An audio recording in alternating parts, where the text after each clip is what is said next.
harusnya gitu ya, harusnya sudah memilah sampah juga di rumah gitu ya, walaupun di sini tidak ada pelaporan ke kita gitu ya.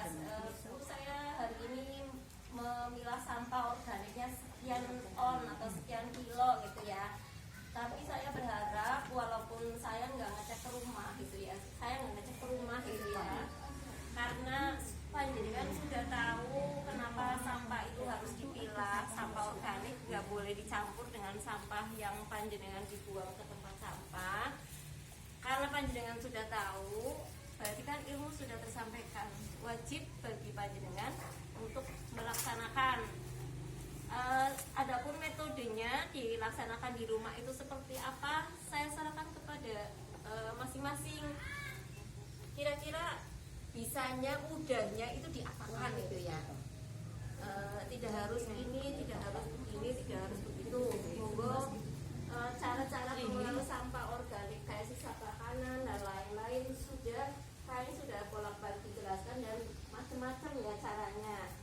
Ya, bisa ditanam di pinggir tanaman ya, sekaligus untuk membentuk dan sekaligus untuk menyiram tanaman, karena dari sari-sari makanan yang kemudian terurai ataupun membusuk itu nanti akan menggugurkan atau menyuburkan tanaman. Kemudian air yang terkandung di dalamnya itu akan keluar nanti juga ikut menjadi penyubur tanaman. Itu bisa ditanam dan tidak harus tanah yang luas. Ada yang dibikin biopori pun tidak harus sama yang kayak dicontohkan oleh pemerintah gitu ya, harus pakai paralon, dilubang-lubangi. Itu bisa pakai apa saja yang ada di rumah. Katakanlah pakai toplesnya sosis dilubangi, kayaknya itu banyak dan bahkan mungkin kalau cari-cari di mana-mana. Nah, tutupnya tetap ditutupkan, jadi nanti tidak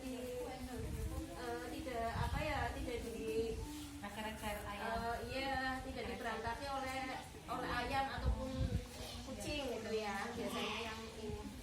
Nah, keunggulan dari biopori ini yang pertama, dia bisa menampung hujan, air hujan ya. Air hujan, ketika biopori itu tidak digunakan hanya sekedar untuk menyimpan air hujan, dia mati. Tapi kalau dipergunakan untuk menaruh sisa sampah organik, itu dia si biopori ini akan hidup, karena di situ pori-pori tanahnya itu kan dilubangi oleh hewan-hewan kecil yang ada di tanah, jadi akan porus ya, sehingga ketika musim hujan air turun itu tertampung di situ dan meresap ke tanah. Maka kalau punya biopori, alangkah baiknya dikasih sampah organik.